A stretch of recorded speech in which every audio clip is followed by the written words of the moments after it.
सनेहा बुची। हाँ भौजी आई है निया। अरे ओ बेले चुनरिया मत ओढ़िए, चुनरिया हटा दी। अच्छा चलिए आई है देखिए। ए दीदी हो गई जी सब सामान। सब सरिया दिन डल मोट लेनी है, मोरादा लेनी है। कोई आदमी आवता ना, कोई आदमी आवता ना। एक ही आदमी आवत तड़ी। सुन ये 4 व्हीलर ले आवता ना आदमी। हाँ तो फोन आइल हनु कि माने और आदमी के कुछ काम हो गलो कि बड़ आदमी के जानते बाड़ू टाइम अच्छा दी मेन तो ससुई ना बाड़ी। तो सुननी सास बड़ी रंगदार बाड़ी के जाने तो देखो से बुझाई सुन। हां सही हाथ धइले रहम ठीक नु। हाय से धला ये दीदी धरता नहीं। हां हाय छोड़ी। हाय हाथ ही रही पला के एकदम नीचे ठीक नु। आ जवन जवन वहां के पूछम अपन आराम से धीरे नॉर्मली में जवाब देवे के बा। का नाम है? सनेहा। पापा का नाम है? फलाना। गाँव में पढ़ल रहू हेमा। मतलब करे ना जवन जवन पढ़ल बनी अपन सब कइले बनी। हाँ सब कुछ अपन बता देम ठीक। अब बढ़िया से एकदम देखी पलक एकदम हंसही। हाँ, फुटुर अपने से कुछ मत बोलो। हाँ जैसे हमनी जरे लड़ लेनी कोनो बतिया में के भौजी है ना करबो हो ना करबो तो ऐसे मत बोलो। पैसा दिहन जाता हाथ मत रोको। पैसा दिहन जैसे 1-2 बार कहिन ना तब हाथ रोको। न ते तेरे मत ई ना कि ऐसे रोक ली हां चरा रोक ली हां। हां ऐसे कर ठीक नु। आप ऐसे कि महतारी नहीं कि महतारी के बदले हमनी के भौजाई बनी जा। हमनी के पर हाथ लगाए के सब समझावे बुझाए के बा। जब बुढ़ऊ बटल ही बानी लेकिन महरारू बड़ी तो हमनी के ना हैंडल करे के पड़ी। मर्दाना रखो तो बुढ़ऊ के बैठा ध्यान से रहब ना। चली पानी रखनो पा। ये भाभी दीदी रखाई ना कुछ का रखला हो हमनी घर त ना रखला ऐसे ही लेके जा। हां तब का अपन गांव के रीति रिवाज जा घर में कने देखो तनी हम बहरिया ठीक नु। ठीक है दूर बैठा तू तली सब कुर्सी लगा के रेडी रख। नीचे छान दूध के चाय बना दे तनी टेस्टी हो। इलायची डाल दो, तेजपत्ता डाल दो, अदरक डाल दो। ठीक डाल दे ठंडा पला के दिन में। ड्राइवर तुम इसी में रहो, हम अभी आ रहे हैं ठीक है। अरे फोन आ गया। हेलो हाँ नमस्ते सर। अरे 1 मिनट रुक जाइए। अरे मैं बस हमको 5 मिनट के समय दीजिए, मैं आ रही हूँ। नहीं सर 5 मिनट में मैं आ जाऊँगी। हाँ ठीक है सर घबराइए मत। ओके ठीक है ड्राइवर मैं अभी आ रही हूँ ना। जो होगा फ़ोन करना ठीक है। कौन सा घरवा है? कोई दिखाई भी नहीं रहा है किधर जाएं। कोई दिखाई भी नहीं। वो लोग बोले थे कि गली में आना है तो गली तो यार अच्छा है। एक बाबा आ रहे हैं उनसे पूछ रहे हैं बाबा से कि तोरा क्या आनर हो गया? आनर हो गया है का? तेरे को नहीं दिखाई दे रहा है? आने के जैसा आ रहा है। केतना है तू? कौना खानदान का है रे भैया? तुम कौन सा खानदान के हो? बतावा है बिना लाज है कहीं धक्का मार रही है। चलो बकवास मत करो। ये बताओ कि फूलचंद बुढ़ऊ का घर कौन है? फूलचंद बुढ़ऊ के? हाँ वो तो हम ही ना है। आप कहाँ ले आई हैं? आपकी बिटिया है शादी करने के लिए? हाँ वो तो हमारी लड़की है। चलिए लेकिन आप हमारे समझी लायक नहीं है। अच्छा छोड़िए कोई बात नहीं, आपकी बिटिया से मतलब है। चलिए देख लेते हैं। बहुत आप मस्त हैं बाकी। चलिए ना हम लिया चलते हैं। अरे इसमें मस्त की क्या बात है। हमको तो बिटिया से काम है। बिटिया को हमको बहू बनाकर लेके जाना है तो तुमको हमसे क्या मतलब है? अरे तो हमारी अब समधिन न बन जाइएगा। चलिए अभी बिटिया को देखेंगे तब ना। चलिए आगे चलिए। आइए इधर से आइए। माँ कसम कितना है टॉप क्लास के लागत है। अरे हम सोचे भी नहीं थे कि ऐसा बुढ़ावा से भेंट हो जाएगा हमको। आए निया ए पतो आई बैठी। अरे थोड़ा अच्छा से देखिए, ऊपर देख रही है कि नीचे समझ में नहीं है। गोला खुश रहिए। बैठी कहानी है कि पहले पानी उनी पिया। पड़ा हम छोट पतो है यहाँ के। पानी उनी पियम नाश्ता करम कि पहले अपन परिवार देखम।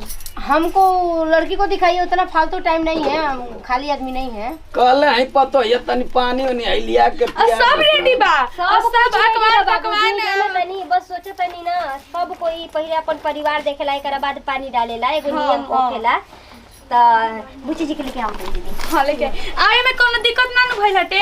अरे अपना 4 व्हीलर है यार, में क्या दिक्कत है? गाड़िया हचकत ना न रहे। वैसे हम ड्राइवर ओरिजिनल रखे हैं, तो कहाँ से गाड़ी हचकेगा? ना ना ठीक है बाटे।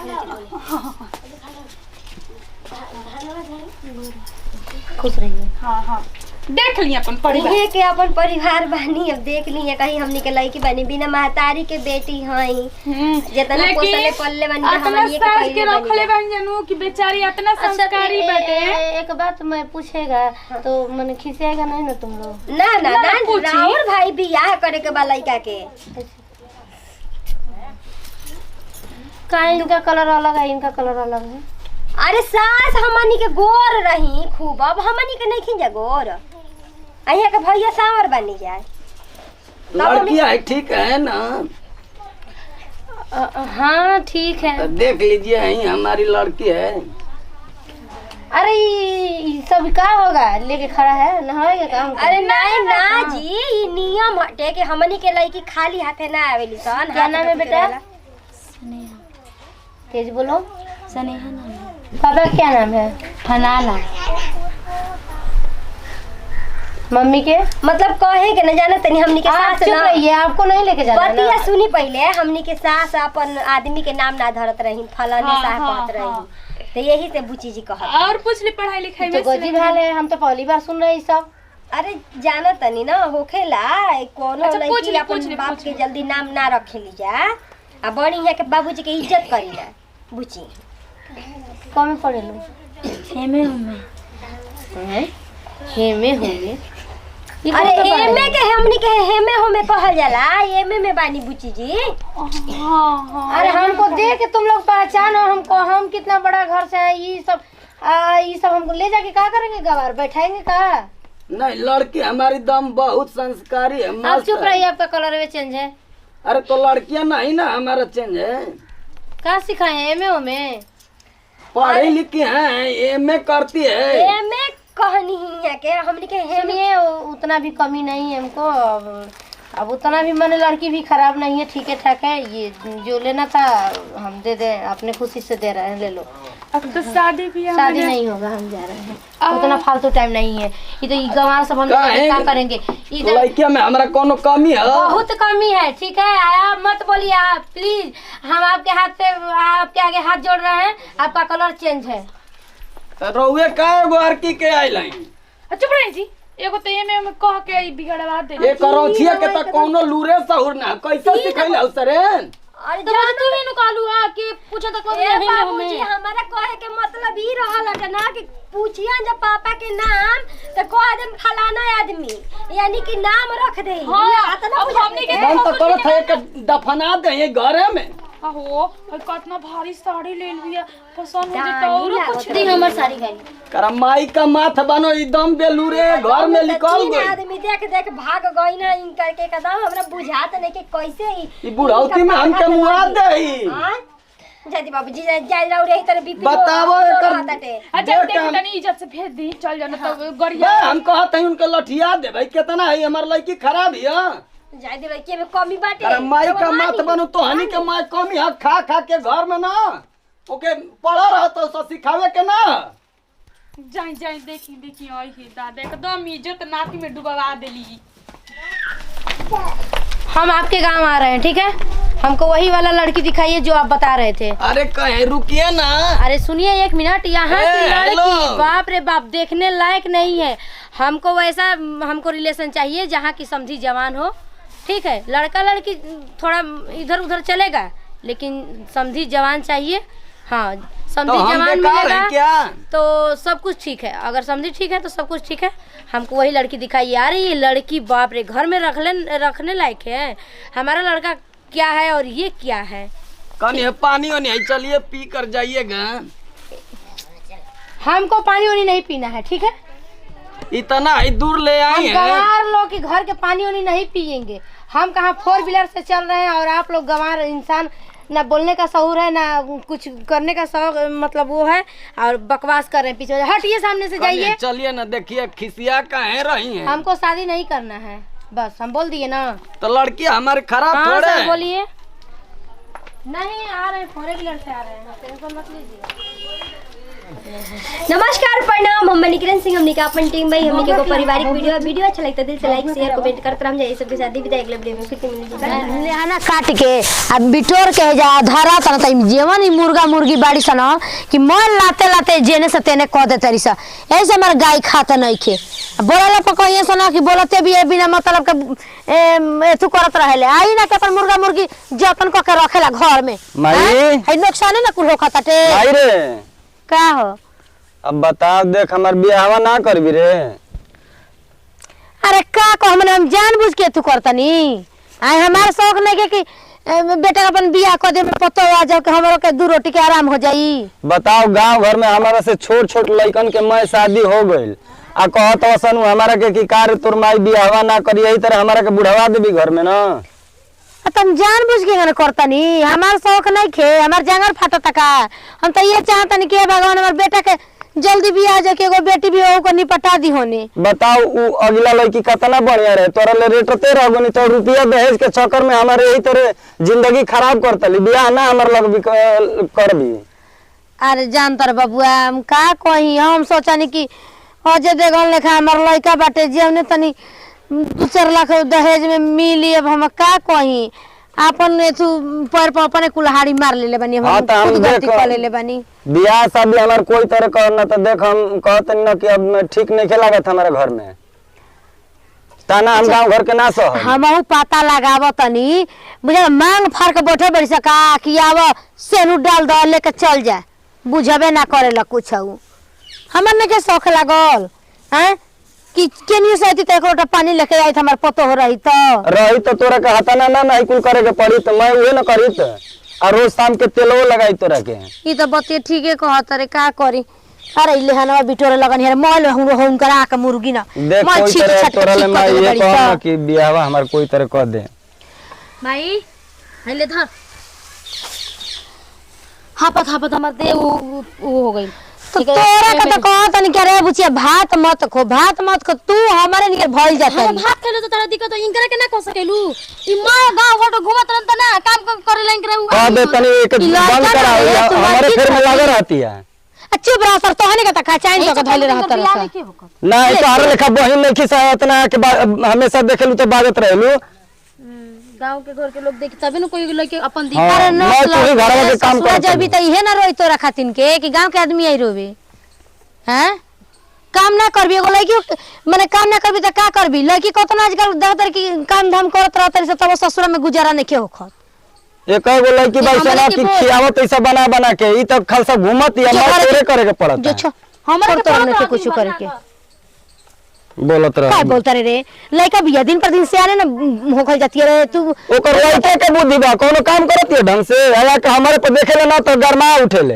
अच्छा ज्यादा हाला मत करके न सुनबो करिया से त कोई से काई भाया बहने लड़ मैं देख हम तोर मेहरारू के खीस बजन ले हमार बियाह कोई तरह कर ना कर ना तो फिर अब देख लिए घर में हमरा हम नहीं भाग जी भेजले चल खोजा तनी चल अब हमारा पते ना लगा पहले रहा कि बाप रे बाप लड़की का बाप 50 साल दुआर खाचत रहे अब हो गल बेटा कि लड़के वाला हो के खुदे खाचे के पड़त दुआर ये तो बा आजकल के जुग जमाना एकदम ई मेहरारू सब केहू के सुनत किसन बात के हो कनी है के हजी कहां घर पड़ी राउर हमारा तो घर तनी दूरे पड़ी कनी है कि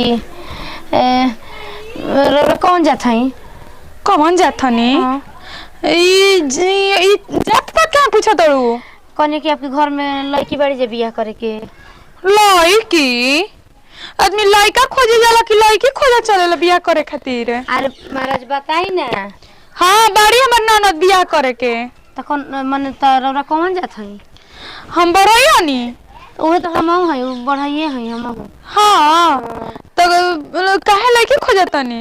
अरे हमारे एगो लड़का बाटे हीरो नियर वही के बियाह करे के बा जननी तब सोचतनी ना कि हमार से काम धाम होत नहीं के सोचतनी लड़का का काहे अगुआ नहीं खन जावत जब हीरोए बारन सुंदरे बारन त मतलब कि अब अगुआ आवत नहीं हन जा के जानी तबे ना कि लड़का बाटे।